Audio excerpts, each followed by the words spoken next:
Clip number 981۔ اس clip میں قرآن پاک کی سورہ فرقان کی آیت نمبر 65 سے 67 تک کی تلاوت، ترجمہ قرآن اور تفسیر قرآن صراط الجنان آپ سماعت فرمائیں گے۔ بسم اللہ الرحمن الرحیم۔ ترجمہ: اللہ کے نام سے شروع جو نہایت مہربان رحمت والا ہے۔ والذین یقولون ربنا اصرف عنا عذاب جہنم ان عذابها کان غراما انہا ساءت مستقرا ومقاما۔ ترجمہ: اور وہ جو عرض کرتے ہیں اے ہمارے رب ہم سے جہنم کا عذاب پھیر دے، بے شک اس کا عذاب گلے کا پھندا ہے، بے شک وہ بہت ہی بری ٹھہرنے اور قیام کرنے کی جگہ ہے۔ ربنا، اے ہمارے رب۔ کامل ایمان والوں کی شب بیداری اور عبادت کا ذکر فرمانے کے بعد اس آیت اور اس کے بعد والی آیت میں ان کی ایک دعا کا بیان فرمایا کہ وہ اپنی نمازوں کے بعد اور عام اوقات میں یوں عرض کرتے ہیں اے ہمارے رب ہم سے جہنم کا عذاب پھیر دے جو کہ انتہائی شدید دردناک ہے، بے شک اس کا عذاب گلے کا پھندا اور کافروں سے جدا نہ ہونے والا ہے، بے شک جہنم بہت ہی بری ٹھہرنے اور قیام کرنے کی جگہ ہے۔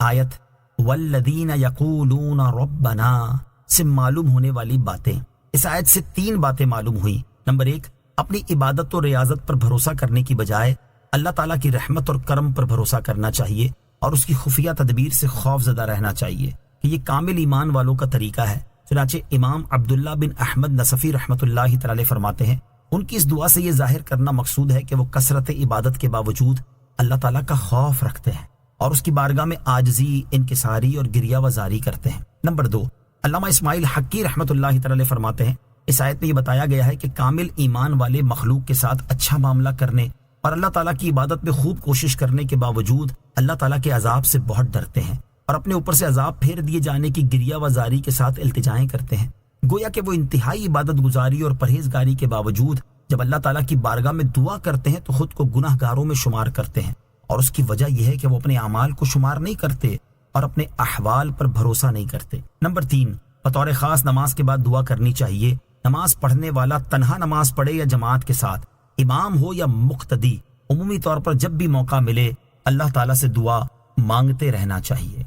والذین اذا انفقوا لم يسرفوا ولم يقتروا وكان بین ذلك قواما۔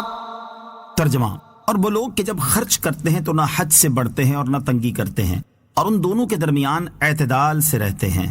والذین اذا انفقوا، اور وہ کہ جب خرچ کرتے ہیں، یہاں کامل ایمان والوں کے خرچ کرنے کا حال ذکر فرمایا جا رہا ہے کہ وہ اسراف اور تنگی دونوں طرح کے مذموم طریقوں سے بچتے ہیں اور ان دونوں کے درمیان اعتدال سے رہتے ہیں۔